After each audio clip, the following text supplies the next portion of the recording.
And it is 7:06 p.m. and we are called to order. If you would, please join me in the Pledge of Allegiance.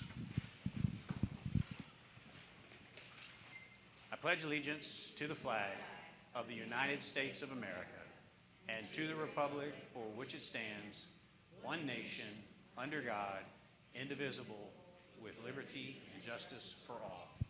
Thank you very much. And let me start out by saying thank you to you for being here tonight. This is an incredibly large responsibility that's been placed on the board to find the next leader of our schools. And we are extremely interested in your feedback on what is it that we feel is going to benefit our community and our students the best through that. So you're going to have opportunities tonight. If you have a question, just raise your hand. Dr. Hinojosa will call on you. I do ask that if you do have something to say, if you wouldn't mind, I know it's intimidating, but if you wouldn't mind, please stepping up to the microphone. And the reason we do that is because we're recording each one of these meetings. This is our fourth one. And we do that because you may come up with a great question that nobody else, or a great comment that nobody else in any other sessions had come up with. I encourage people to go back and look at all of them for that reason, and that might lead them down a path that they open up and give us more information along the way. So please, if you don't mind, go ahead so that we have a record and that anybody who watches it will actually hear the question that you have. Again, thank you so much for being here tonight. I'm joined tonight by Dr. Saul Hinojosa.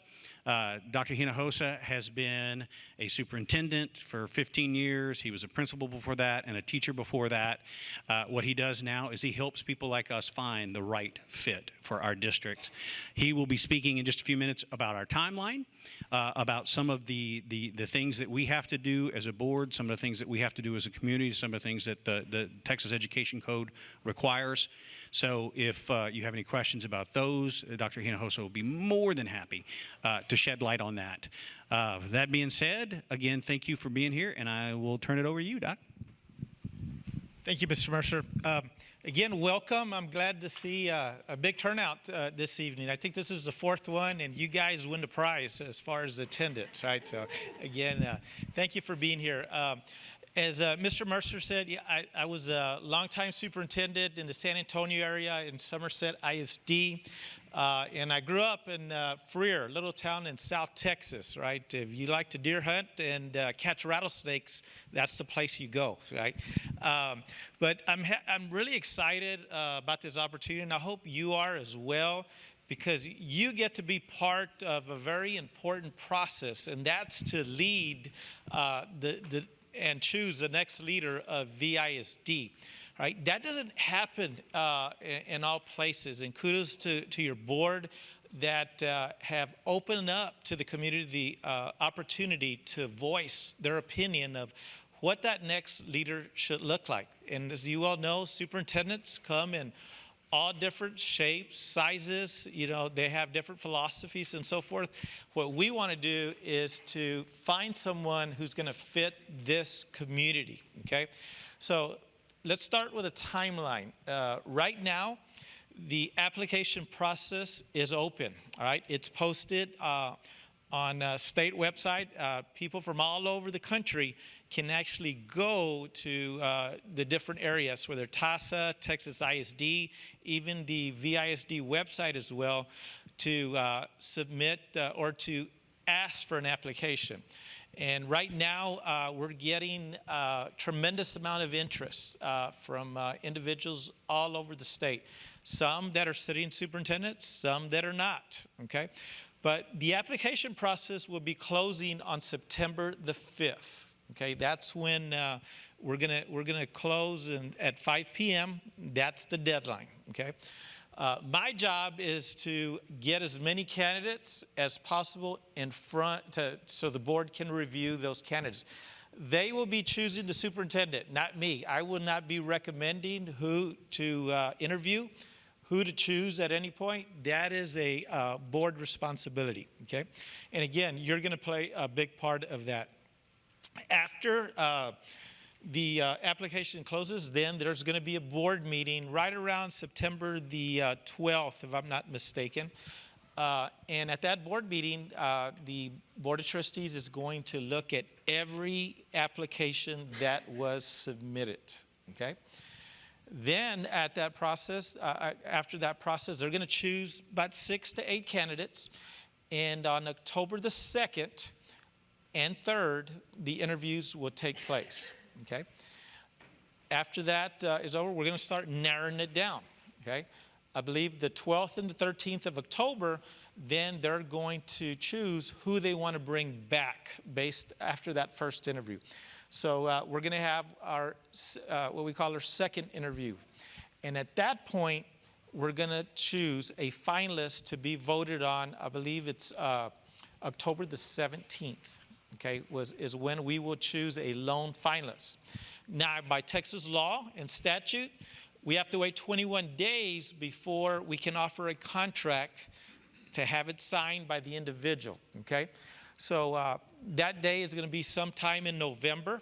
After that, what we would like to see is the candidate or the new leader start sometime in January of 2025. That way, it's a new semester, and whoever is hired, it gives them an opportunity to close whatever types of initiatives and what was going on in their previous district, so they don't leave them hanging, all right? And again, that's a good characteristic to have of someone, right? That person, maybe there's opportunities to come visit with staff members at the same time, but again, that would be up to the board. But right now, the plan is for that individual to start in January of 2025. Now, next, we're going to talk a little bit about the profile, okay? And I like to start out with what we call the non-negotiables. These are things that the board said, hey, the individual has to meet these requirements or we're not going to look at their application, right? Number one, they have to reside or be willing to reside in the district, okay? They want somebody who, I'm sure, their spouse, they're going to bring their spouse to live here, right? They're going to have their kids attend VISD. Somebody who has a vested interest is going to go to church here, going to shop here, right? Going to immerse themselves and involve themselves in civic organizations, right? And attend community events and so forth. So again, somebody who really wants to be here, right? So that's number one. The other thing is they had to at least been a teacher. Okay, they have to have been in a classroom and walked in those steps to feel what it is to be a teacher. There are some districts that they'll hire superintendents from outside the educational realm, maybe the business sector or other industries. But again, if you haven't lived the experience of what it is to be a teacher, right, it makes it challenging to be a leader and to get that respect and so forth. And I use the analogy, imagine you're going to have surgery, right, and you have maybe a construction worker, right, now who is going to do the surgery. We wouldn't feel very confident at that point, right, because that's outside their field, right? So, that's kind of the analogy I use. So they have to have been a teacher. Number two, they have had to at least been a principal. Okay, so they have to have led a campus. If they haven't led a campus, how can they lead a district? Okay, so that's a must as well. And as I've mentioned before, it's a tough jump to go from an assistant principal up to superintendent, right? You have to at least been a principal of a campus in order to lead a district as a whole. And then okay, thank you. Okay. Just with the down arrow. Okay, thank you. The other thing is you have to have a superintendent certification, not working on it to have it in hand, okay? That being said, let me rephrase that, Texas superintendent certification, okay? That being said, is it possible for somebody out of state to apply? And the answer is yes, right? There are individuals who might have been superintendents here. They might have been principals here. They move out of state, but for whatever reason, they want to move back to Texas. So that individual, of course, as long as they have their Texas superintendent certification, then they can apply and be considered. Okay, so those are the prerequisites and the must-haves for any individual to be considered, right? The other things that we make mention of are preferred. And the reason is because we want to cast a wide net, okay? We want to be sure that we get as many applicants as possible. And I'm going to tell you, there's about 1,200 school districts across the state of Texas. And there's individuals that don't have doctorate degrees and are part of high-performing districts, right? So we want to make sure that we attract those types of individuals as well, okay? We'd prefer them to have a doctorate degree, right? But again, we don't want to exclude them if they don't, okay? So that's why it has preferred. The other things is bond experience and finance. That is big in today's standard. You know, when you talk about finance, the Texas finance system is extremely complicated, okay? There's this template, we call it Omar's template, has been amended. I know Mr. Meyer mentioned the other day over 100 times, right? So it's ever changing, it's ever evolving of how schools get funded, okay? So again, we have to have somebody who really understands that system or at least has some type of knowledge because, again, depending on what programs your kids are in, you get funding for that. And kids sometimes might be counted as 2, right, or 1.5. So every special program, every type of label we give a kid, it gives students what we call like weights, right? And that is how the finance system is built. Again, it's like a regression formula, right? It's hard for anybody to understand. I still, you know, I've been out a year and it's already changed and I don't understand it, right? But again, those are the prerequisites. Again, we want somebody who I'm sure maybe beats everything, you know, somebody who's going to walk on water. But as we well know, there's only one person who's ever done that, right? So, but we're going to do our best in order to get as close as possible to that ideal person, you know, who's going to fit and be a match for this community, okay? So with that being said, I do want to just highlight some of the comments and maybe some previous community meetings that have been made mention. Again, one of the big ones was vested in the community, as I mentioned before. Somebody who lives here, right, knows Victoria, wants to be here, and wants to settle here. It's a great place to build a family. And the other thing, in talking to some of the business organizations here, they mentioned CTE was something big, making sure that there's a pathway for students, especially the ones that might not go to the Texas and the A&Ms and the Baylors and the Techs, right, that there's something for them, right? And again, looking at the industry here in Victoria, what kinds of programs do we have so that for those students, they can get and acquire those skills and then go out and join the workforce and earn that livable wage, right? So those were some of the things that the business organizations brought up. So those have been the two themes that I've heard from some of the previous meetings. Now, this is your opportunity. And again, it's important that we hear from you because we want to hear your voice.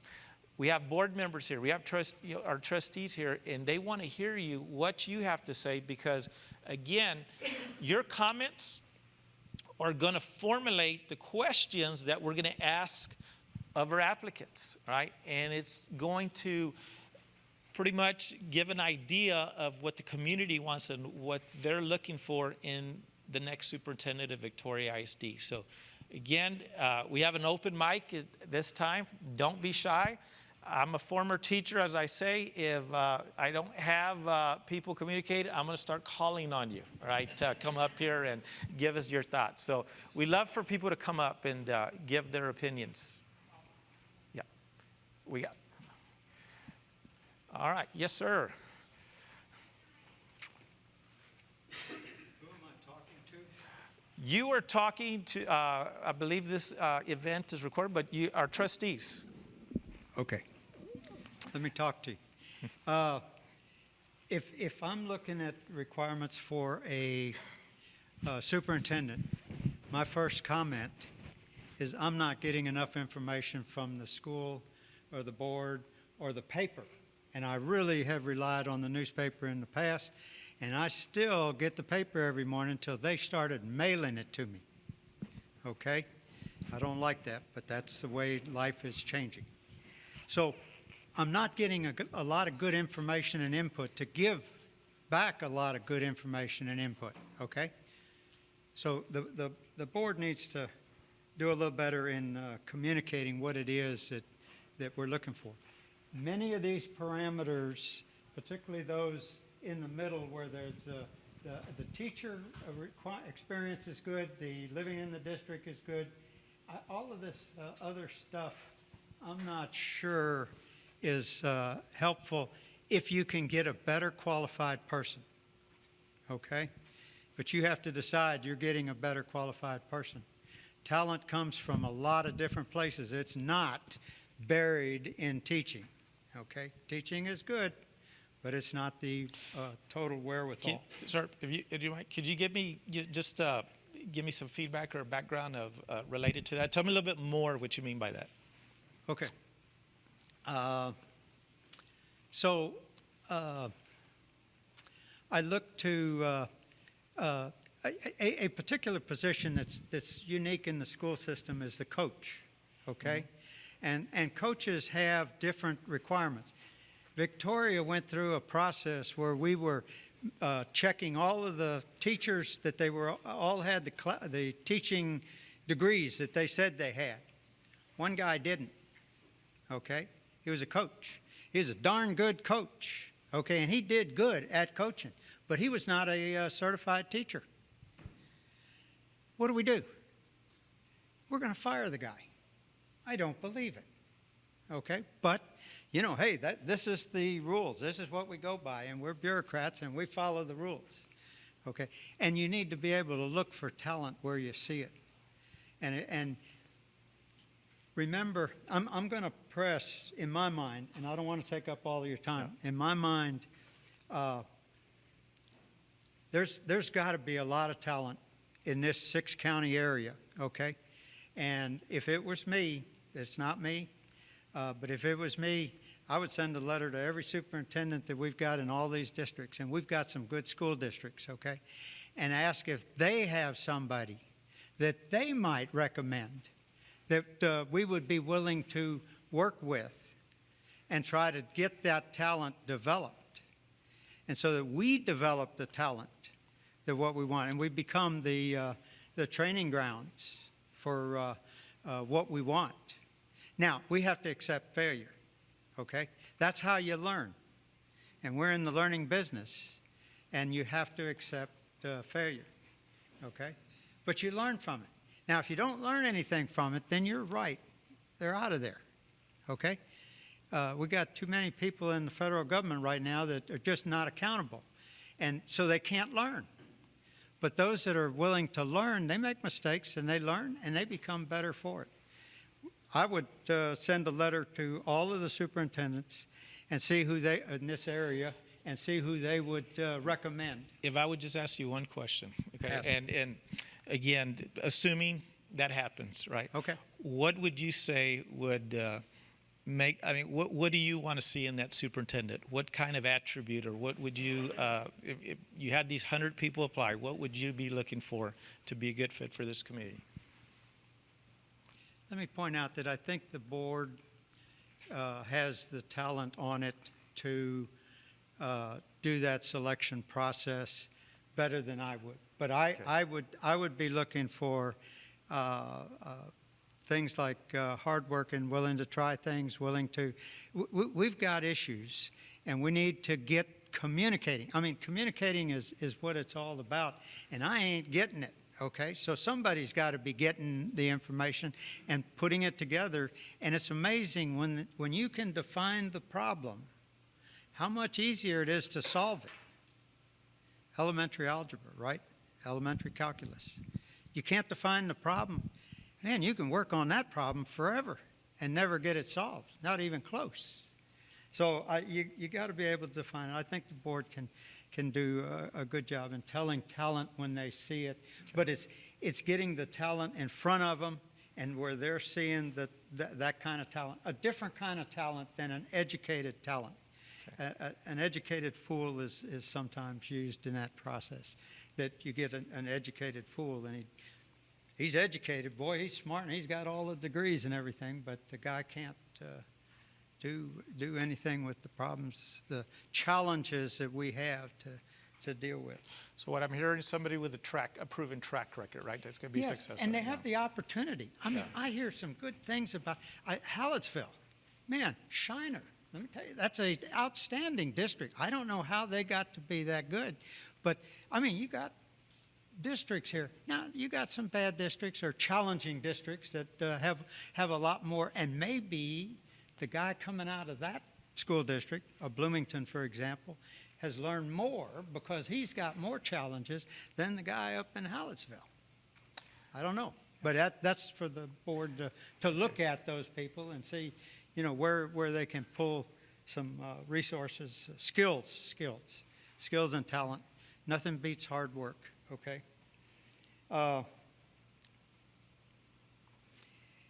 So that was the approach I would take, is to get recruit from within, but you have to accept, and this is where the board has to accept, that if you get a local person out of Hallettsville, out of Shiner, out of Port Lavaca, out of any of these places, you're going to have a development process. How are we going to develop this skill and talent?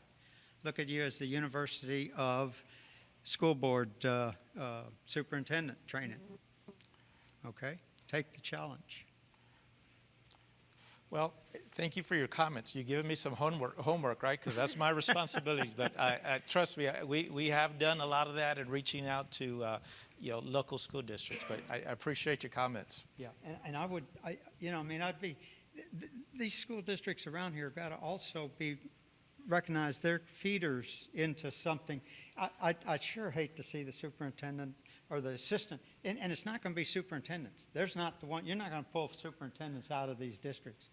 You're going to pull assistant superintendents. You're going to pull a deputy superintendent. You're going to pull a coach or something. You're going to pull somebody else, not the top guy, because they cherish their top guys too. Hey, thank you, sir. I appreciate it.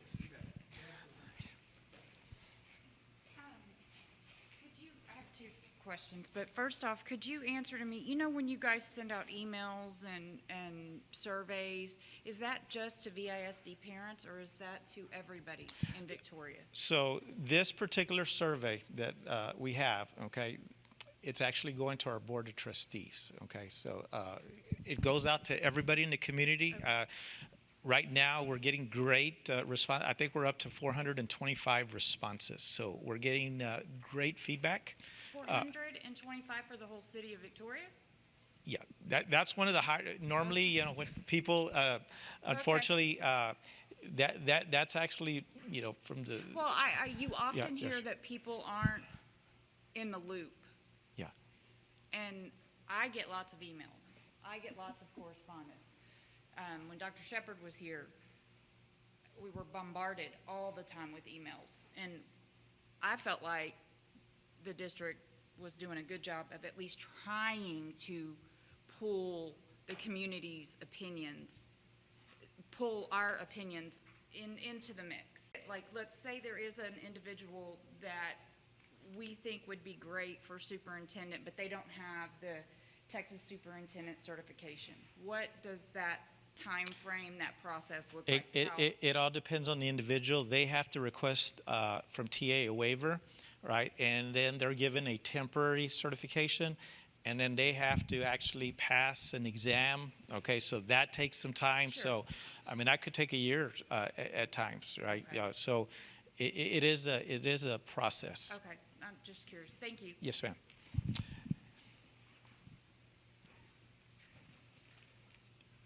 Absolutely.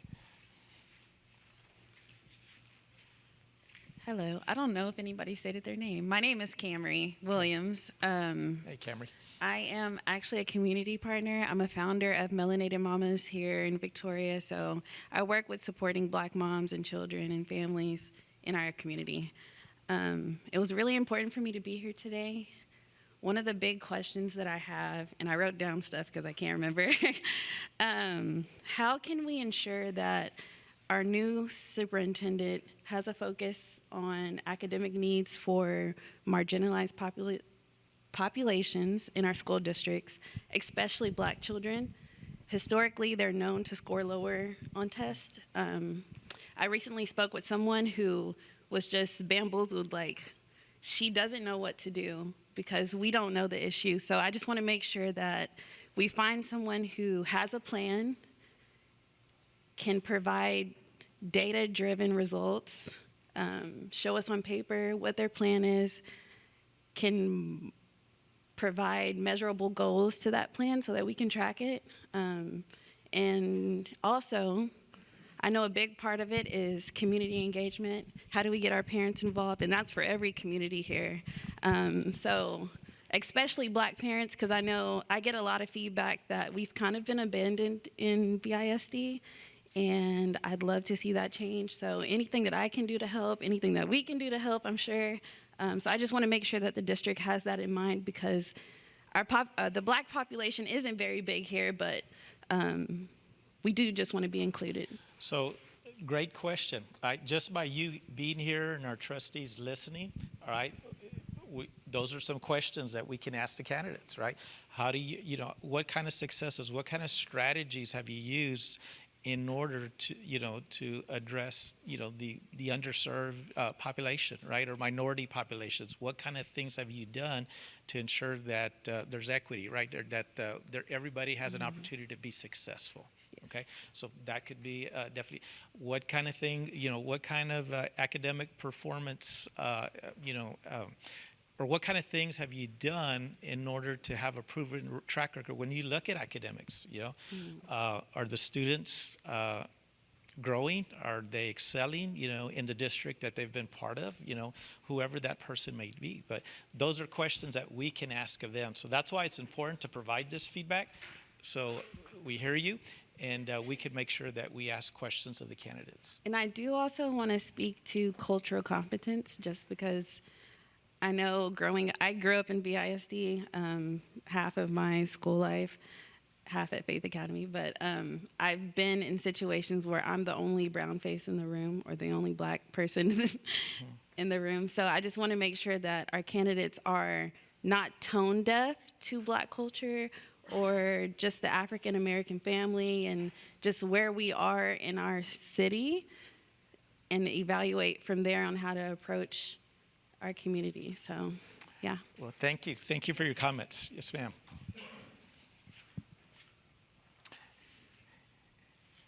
Anybody else? Yes, ma'am. Hello, I'm Melissa Crabb. I come here both as an educator and as a parent of 4 students who have grown up in VISD, are growing up in VISD. My main thing is kind of an attachment to what she said. Being as 3 of my 4 are what's called twice exceptional. They are autistic, but high functioning, high on the scale academically, but they're also GT. So my question is, I guess my question. Something I like to see addressed is the outreach towards, again, those marginalized communities, especially our special needs population. And when I say special needs, that's ranging from dyslexia, where, people think that's slow. It's not. It's still serious. It's very important to us and very important to our children. Through ADHD, all the way up to those with developmental, disabilities and so on and so forth. Somebody who can work with the funding that's realistic, but has actionable steps kind of in mind, at least has some general idea of where we can move forward. Because with the increase, we've just seen, across the last 2 generations, the increase of students with some type of special need or additional support than what is generally provided, what we generally expect in a classroom, especially with everybody being included. I mean, like, we have full inclusion classrooms. These students are in our classrooms. There is no splitting anybody up anymore. Somebody who's willing to address it and realistically and seriously and genuinely, not just someone who's going to put it aside, or just like, oh yeah, we did this little thing for this group, or, we got some new playground equipment for this group, but looking across the board and actually, again, using the data of the students that we have and where can we support those students, and also in doing so support the teachers who have to help those students. I mean, we want to do what we can, but there's just so much available, or that we see. And another point is transparency, especially again when it comes to funding, allocations of funds. How is it being used? Is it being effective? We will make mistakes. Everybody does. But don't let those mistakes just keep going year after year after year without it being addressed. That needs to be one of the top, to me personally, that to me needs to be one of the top points or part of that agenda. We need to hear that every year. I mean, just in general for myself, like, I haven't heard anything.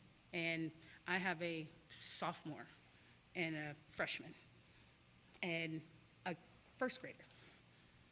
And we've been here 10 years. I'm from Houston originally. I taught down in the Valley. I've taught from McAllen all the way across to Harlingen side. I mean, I've seen a little bit of everything, and I've grown up in it. So that's one of my main things, is someone who's willing to put the effort and actually make it seen, because, again, we don't hear it. I mean, I hear it in my classroom. I hear it on my campus, and we do what we can, but just in general, I haven't seen it being addressed. Great feedback. Again, special pops, right, is how are you going to deal with special pops? How are you going to assist teachers to differentiate instruction, right? Because kids come in all shapes, sizes, right, and different learning levels. So how do we train teachers, right? What is your plan in order to address that? So excellent point. And again, those are definitely some questions to consider, to ask the candidate to see how much knowledge they have and what experience they have in addressing that, to make sure that all students are successful. And transparency, absolutely. Thank you. Yes, sir.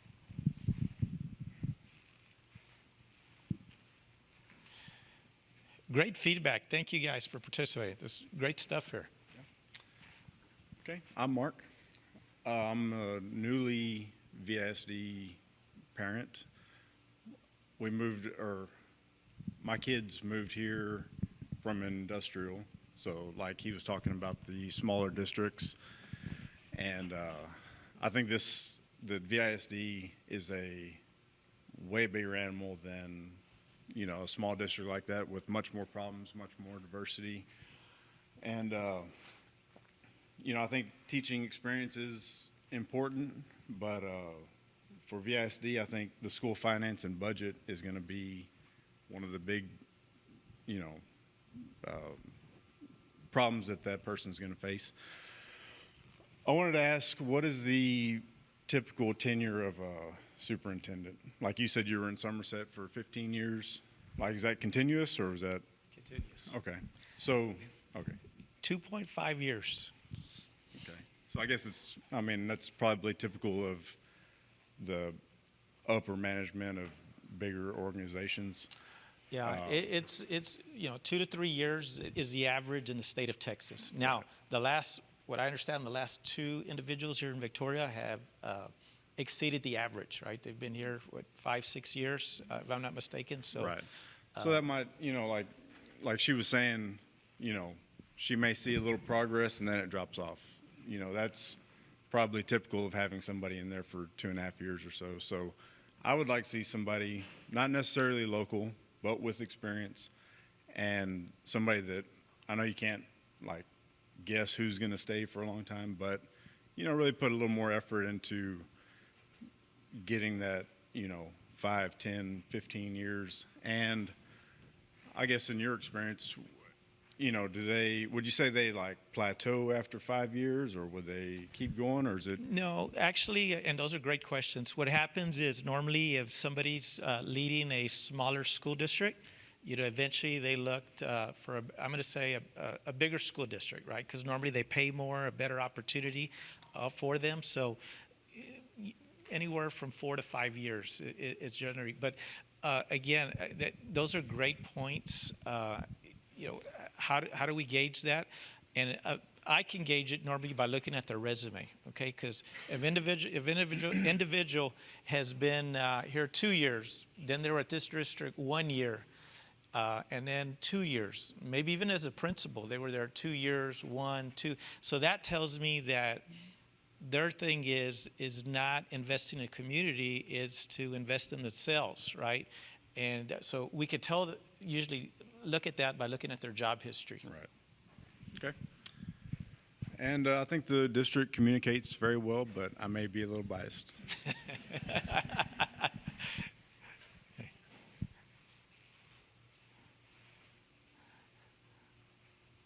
My question about superintendent is we have a problem of chronic absenteeism.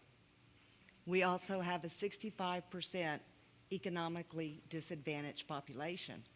We need someone who can understand it, relate to those people, have those parents have interest in their academics, make them go to school with knowing the value of it. We need someone who can relate to that demographics. No, good point. And back up the teachers and the principals. Yeah, and again, that's something, in my experience, a school district can't do it alone, right? It takes the business, it takes the village, right? The business community, right?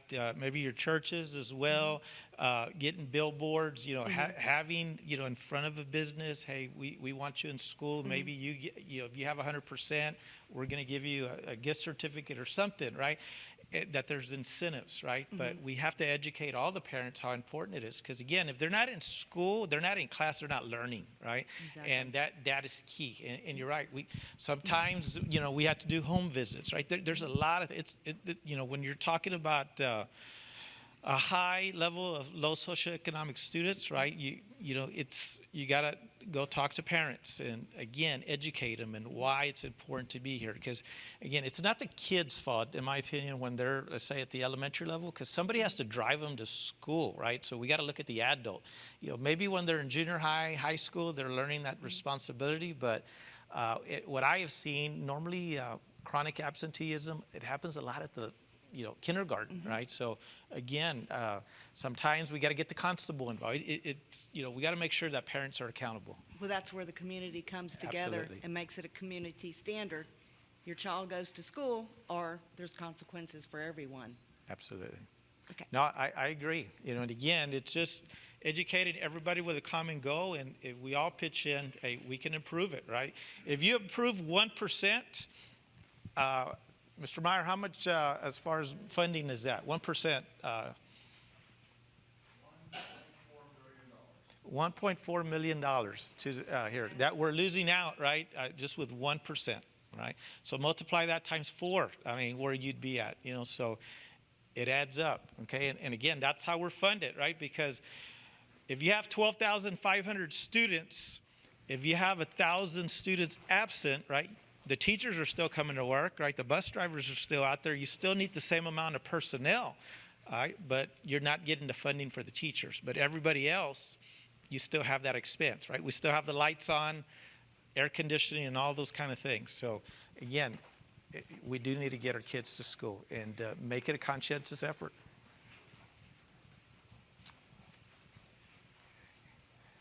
Anybody else? And if you want to come up here again, you have another thought, just because you spoke one time doesn't exclude you from coming up again. I have a couple questions. So you were a superintendent for 15 years? Yes, sir. How big was your school district? About 4,300 students. Okay, so what made you stay there for 15 years? I just felt it was a calling. I fell in love with the community, Yeah. and and then I wanted to see the community thrive. So starting out, Yeah. it was a low-performing district, but at the end, it was a high-performing district. Yeah, I'm assuming you set like academic goals that you try to meet, and then if you met those goals, was there any type of incentive for you personally? Like, could we set something like that up for, say, superintendent, like set goals, if he meets them, obviously he's doing something right, kind of give him incentive to stay for more than 2 years? I believe that was mentioned, if I'm not mistaken, in Yeah. a previous meeting, so if they do meet some type of metrics and the school district improves, right, that they be considered, for additional compensation. That had been 'Cause brought up. A lot of that is like, you want to do what you can do, but you also want to be compensated for it. I mean, it Right. comes down to money also, so. Right. Just that, and then also the Texas Superintendent Certification, you said if they didn't have that, they wouldn't be, that's like a hard line? Well, it's not necessarily for the board, it's the law, state law. You have to have a Texas Superintendent Certificate in order to be a superintendent. It's just like a principal, right? You have to have an administrative certificate, a teacher, right? You have to have that license, right? Yeah. So that is part of the Texas Education Code. Okay, so they wouldn't be technically the superintendent until January, you said? Like they Yes, wouldn't be that's the plan right now. So would they have that up until that point to have it, or at the interviewing process, they'd have to have it? By the interview, because again, there's no, how long is it going to take, that thought process, how long is it going to take that person to get that? Sometimes it could do a few months, it all depends on the person, right? But the idea is you should already have it in hand if you're ready to assume Yeah. for the position. Okay, and then, Okay. okay, yeah, no Yeah. problem. Also, it's been repeated that we need to reach parents to get students to school. Maybe an interview question would be if they've implemented a policy or something that they saw traction, that actually brought more students to school through their parents. I mean, just because, I don't know, that's just a good question to ask. No, them, that's see a if they good have point. Yeah, experience in that. what type of innovative ideas they have in Yeah. order to increase attendance at maybe their previous district? Yeah. What kinds of things did they do? And then Yeah. also, I just didn't want to leave out like foster students, homeless students, because some students are unaccompanied. They don't even have parents. So Right. what are we doing for those students? How could we reach them? How can we help teachers or anybody give them like programs or something so they could help those students? What are we doing for those guys? I don't want to leave them out. Absolutely. And that's it, really. Hey, thank you. Appreciate your comments.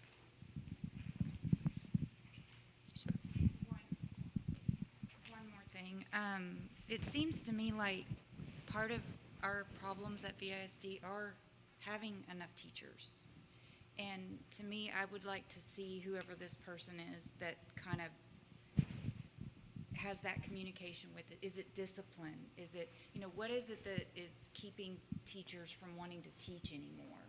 And can we try to address those? Because it's one thing to get the kids to school, but I mean, if they're all being taught by substitutes that aren't qualified, really, what service are we doing them? I mean, we got to start with getting our teachers back in the classrooms and making them want to be there and feel like they're compensated for what they do. Because honestly, what you hear that teachers deal with nowadays, most of us wouldn't want to do that for, twice what they make. So I feel like Yeah. that's something that No, you bring up a great point, but that's not a VISD issue, right? That's a statewide issue. And, right. And trying to be innovative, finding ways of how you keep them, right? Again, one of the things that I saw, and this is over a 10-year period, we lost, and I'd count them, 54 teachers, but we had those 54 came back.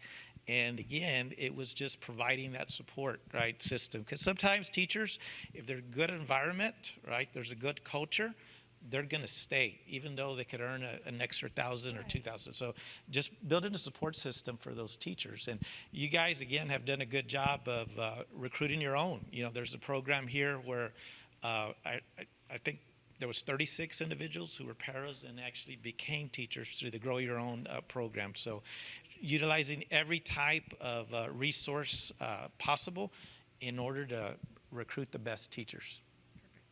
Thank you for that. Yes, ma'am? No, hey, as many as you want. There's no limit here. Last piece is, again, touching on a few things other persons said. Again, the superintendent that can relate to the community.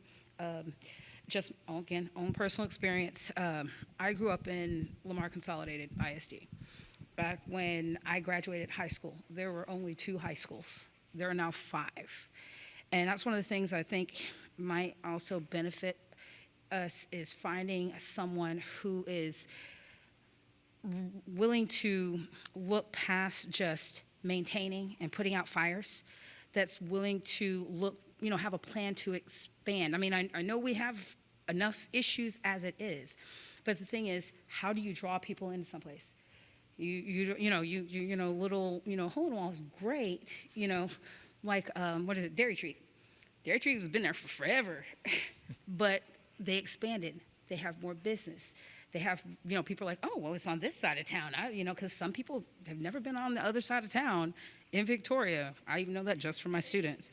But somebody that's willing, again, to reach out to, like, community partners, to the community in general, but to me, I guess, be more publicized about it, and looking for somebody, again, who's looking to expand, who's proactive, not just dedicated to fixing what we have, because we're always going to have something that needs to be fixed, something that needs to be, refurbished, upgraded, kind of redone.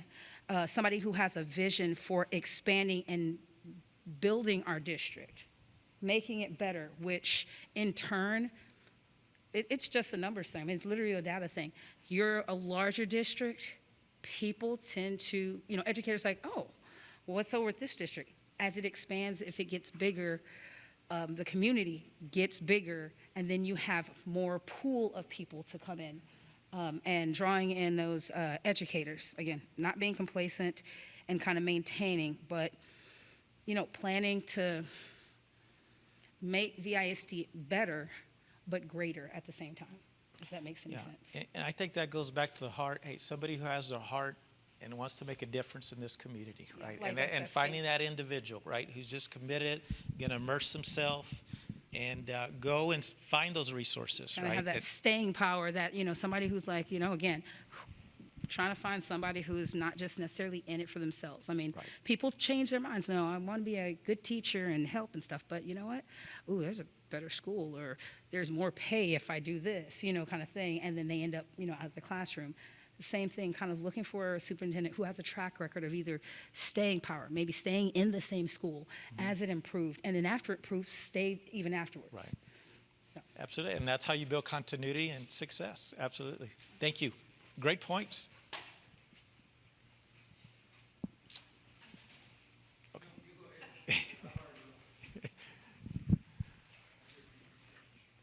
I'm a VISD employee. And last year we had over 700 McKinney-Vento students, and I think that it's imperative for a lot of our students that bring these barriers to school for support for those students to alleviate those barriers for those teachers too. So I think it's really important to have a superintendent that comes in that understands 700 is an equivalent to a middle school, And right? when she says McKinney-Vento, we're talking about homeless students. Yes. Okay, so. And then also foster care students as well, because I'm a foster parent as well. So that's a big thing for me too, just for them to have those experience with marginalized populations, to help our teachers in the classroom. And then also community engagement with our families. That's really important. I work with McKinney-Vento students, so they are not just my families and they're not just my students. They are family to me. I've carried them over from other jobs, and we are called all the time to campuses. And these students, I've seen them grow from other positions I've had as in other organizations, and so seeing them grow and then having them bond to me VISD connections, right? But seeing that at campus too, having them have that support at campus, that person at campus is really important. And so I think it's important for a superintendent to come in and grow those student support services, goes to attendance and also Title I, and then also for our McKinney-Vento program, because we have a pretty great one now, but we can always get better, right? So, yeah. Great I comments. could be biased, though. And again, thank you. To take on, those challenges and stuff, that speaks to your heart. So great. Thank you. Sir, did you have it? Yeah. Yes, sir.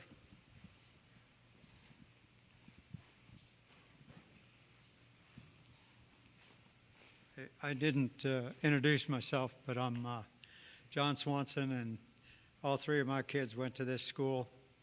And the last time I was here 40 years ago, you just walk right in that door and you walk right down to the classroom and you talk to the teachers. And we had excellent teachers. They all had very, very good teachers. But I want to stress, I don't think this timeline's worth a hill of beans, okay? You have to look at the talent that you're going after, and when does that talent line up with when we need them? And it strikes me that the talent we're looking for is tied to the school year. We don't have a chance at pulling somebody out of a school today. If you shoot for next August, we might get some pretty good opportunities there. So you got to look at that, trying to accommodate who you're trying to attract and not try to fit a square person into a round hole type thing. That we want him here, what was the date, October or whatever? Well, that you ain't going to do that. You'll get somebody. Yeah. But now, just again from my experience, one of the things where superintendents differ a little bit, okay, is that they're on a 12-month contract, right? So there's not really a time, all right? There's an ideal time, don't get me wrong, right? But there's not really a time where a superintendent will leave or looking to be hired, because they're pretty much year-round, right? So they're looking for opportunities. And again, right now, I'm going to tell you, I have a bunch of sitting superintendents who have already requested applications. So there is a big interest, and there are people who want to come here. okay, but those are superintendents, and you're eliminating the deputies and the associates and the coaches and other talent, and you're eliminating those because they are tied to the school year. Not necessarily. Not necessarily. Again, usually when people are giving promotions, they do get released from their contracts, and there's people who, districts hire associates. They've hired principals, okay, at different times of the school year. So, again, I mean, it's Keep your eyes and ears open for the talent that you want to get, and have the flexibility to deal. Okay. I mean, you may get an outstanding military guy, but his enlistment doesn't end until June. All right, you choose, And so you got to have some flexibility on that time, that it's not a rigid time. Hey, thank you. Appreciate it. Yep. Yeah. Anybody else? Okay, I'm going to. Oh, down arrow? Oh. All right. This is a new system. I'm technological challenged right on this. I can't even pronounce it right now. So we do have several meetings that have been scheduled. The next one will be on the 19th, Mission Valley. And that'll be the next opportunity. If you want to attend, it'll be the same presentation that you see here. But the important part here is the QR code. And we'd like everybody, if you haven't already, to submit your survey response had a lot of great input.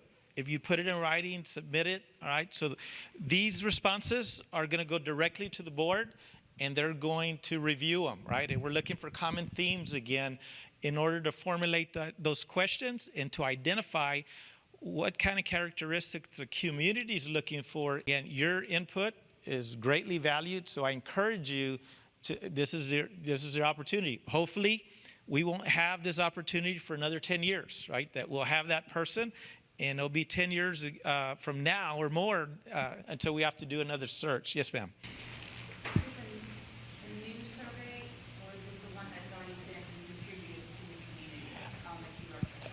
It's the same one, I believe. It's the same one. So, again, and maybe your friends, if they haven't seen it, family, whoever it may be, sure, spread the word. We want people to get involved, and we want them to communicate to us what their thoughts are as far as the selection of the next superintendent. Any other closing thoughts, questions, answers? Hey, thank you so much for your time. Appreciate it. Thank you, Saul.